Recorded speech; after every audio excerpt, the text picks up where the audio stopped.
I'd like to, before I begin, I'd like to express my gratitude to the Museum of Archaeology, Diogo de Sousa, especially to Maria José Sousa, for allowing me to study their remarkable collections of amulets and for their support in organizing this conference.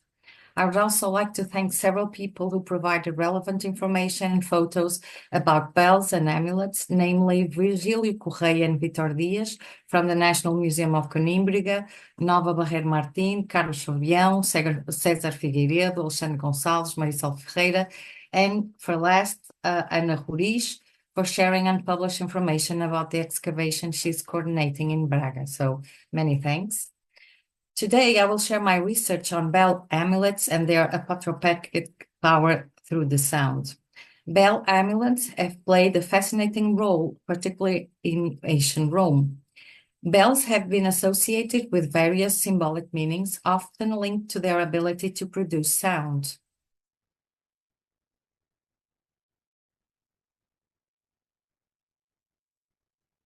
This sound is not merely an auditory experience. It carries with it a profound significance, believed,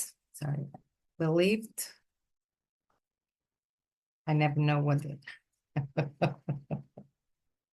Okay. This sound is not merely an auditory experience. It carries with it a profound significance, believed to protect individuals from malevolent forces. The vibrations and tones created by these bells were thought to create a barrier against negativity, invoking divine presence or yarding off harmful spirits. My goal was to discuss the historical context of bell amulets, their archaeological findings, and the methodologies employed in my research. Ultimately, my aim was to illustrate the connection between sound and protection that bell amulets represent.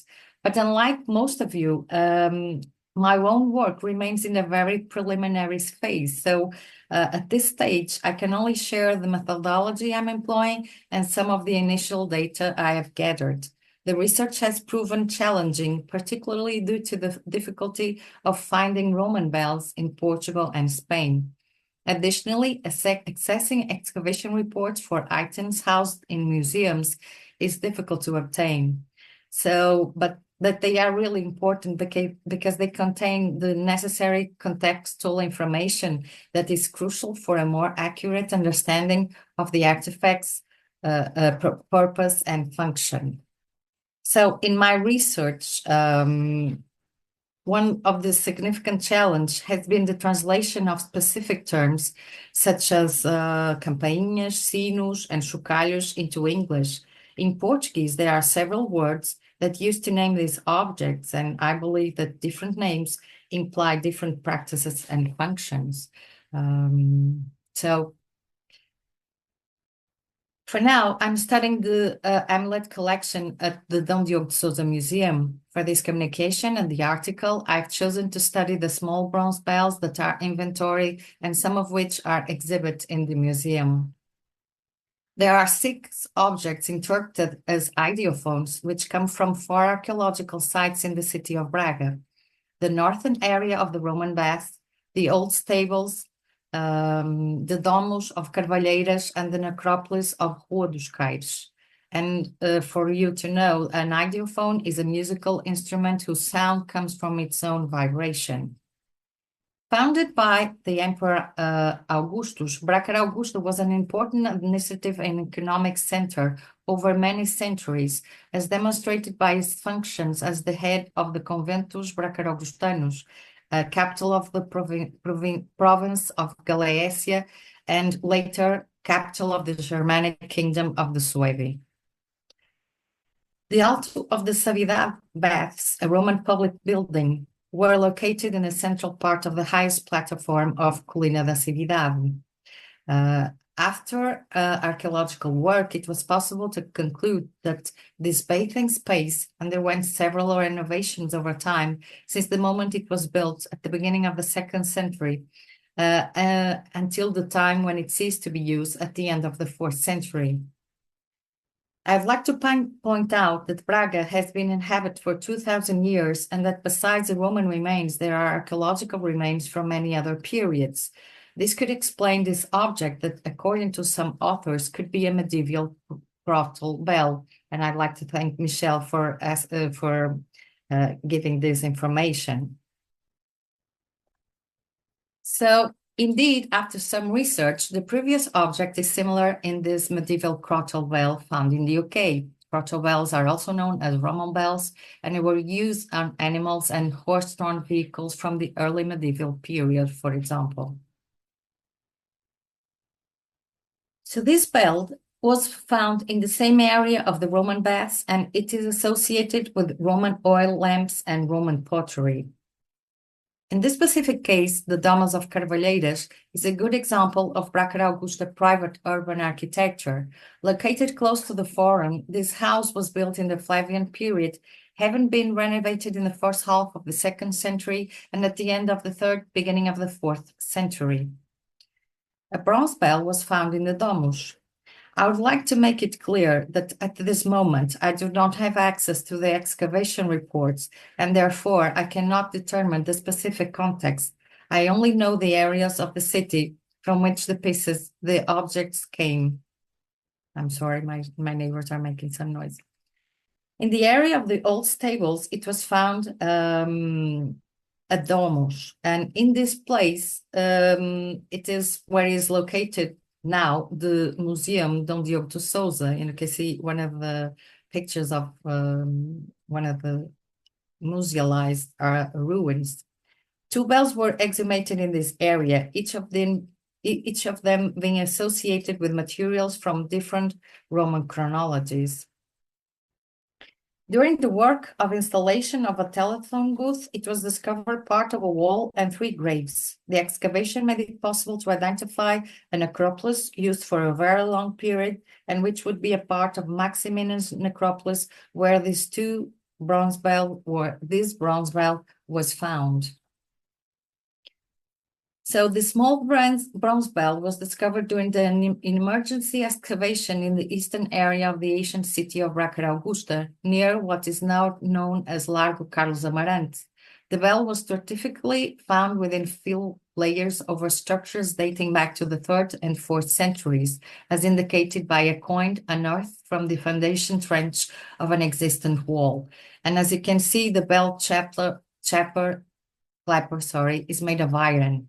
So this information was given me by Ana Ruiz, who is excavating the place, and she will publish more information later on. In addition to this data, I carried out some research in a database called Raiz, Portuguese database. So in this database, it was possible to find several artifacts coming from different archaeological sites, and I have chosen objects that were catalogued with the designations of sino, campainha, and chocalho. In the future, I will try to create a typology of Roman bells in the Iberian Peninsula with the data collected, trying to understand if there are typological distinctions between sinos, campainhas, and chocalhos.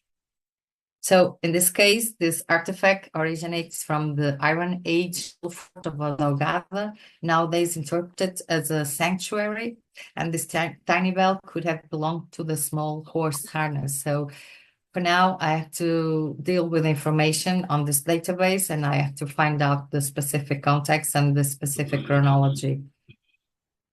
We also have information that there are some bells that were found in the Roman city of Coimbra, 2 campainhas in Guimarães, 2 campainhas and an iron animal bell from the Torre de Palma villa, and 2 campainhas that were offered to the National Museum of Archaeology that without a specific context, I believe. In this slide, we can see 3 objects designated by animal bells that are a little bit bigger than the previous ones, but also with different shapes and sizes. I think it will be important to try to understand on a typological level the differences between the bells and the animal bells. And the object on the right side was found on the pre-Roman cemetery of Senhor dos Mártires, and I believe that two colleagues have already talked about this place.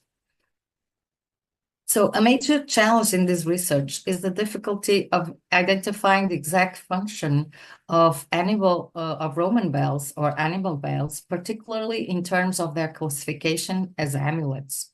Without specific context information, such as the location of its discovery within a household, a burial, or a ritual site, it's difficult to make conclusive statements about their intended use.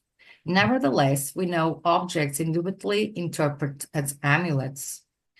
So in the Roman context, tintinnabula, it's a term referring to small bells that were worn as amulets, but it also refers to the metal sculptures containing anatomical features of human or defined figures or phallic parts at their center, with several bells hanging from chains beneath the main figure. They served the wind chimes and were intended to be suspended in a building or garden, for example. Tintinnabula with representations of phalluses are very common, but there are other tintinnabula with other representation. For example, this one with 7 bells of different shapes has a rich iconography related to Mercury. Don't forget that different shapes and sizes could create different sounds. In the Iberian Peninsula, I was only able to find one object of this type in Burgos, but it is possible that there are other examples, so I will keep looking for them. For last, let's see the example of bells in burials. These grave cloths were found in a cremation grave in the southern necropolis of the city of Merida. It consisted of an amber ring and an amber pendant, a bronze bell, and a string of carnelian beads strung on a silver thread. Thank you, Nova, for this information and for sharing your book. In Roman graves, bells were imbued with layers of symbolic meaning, whether to protect against evil, guide the soul, or reflect the personal identity of the deceased. Bells play a vital role in Roman funerary practices. Their presence in graves demonstrate the ancient Roman belief in sound as a powerful protector and a means of ensuring safe passage to the afterlife. And as we all seen during this day, and I'm not going to talk about it, bells are particularly common in the graves of children. And they wear them during their lives and probably during the death as well. Some final remarks. So bells held a significant role in Roman life, often serving as protective symbols for houses, animals, and people. Bells were believed to have the power to yard off evil spirits and were placed near doorways, windows, or in central parts of the house, or even in sanctuaries. The sound of bells could even signify blessings or guard against misfortune, instilling a sense of safety in the household. While bells ranged in size, many were crafted small enough to be worn as personal adornments. These miniature bells could be hung from necklaces, bracelets, or clothing, allowing wearers to carry protection and spiritual symbolism wherever they went. As we went, let's take a moment to listen to the sound of the sheep bells, an enduring tradition in Portugal. Attached to livestock, these bells serve a practical purpose, helping shepherds keep track of their animals, but they also believe to hold protective powers. The sound of animal bells in rural life serves a natural safeguard, filling the landscape with a protective resonance. So as we listen to the sound of these bells, we're reminded not only of a rich Portuguese tradition, but also of a universal belief of the power of the sound. And I would like to dedicate this presentation to my friend Lara.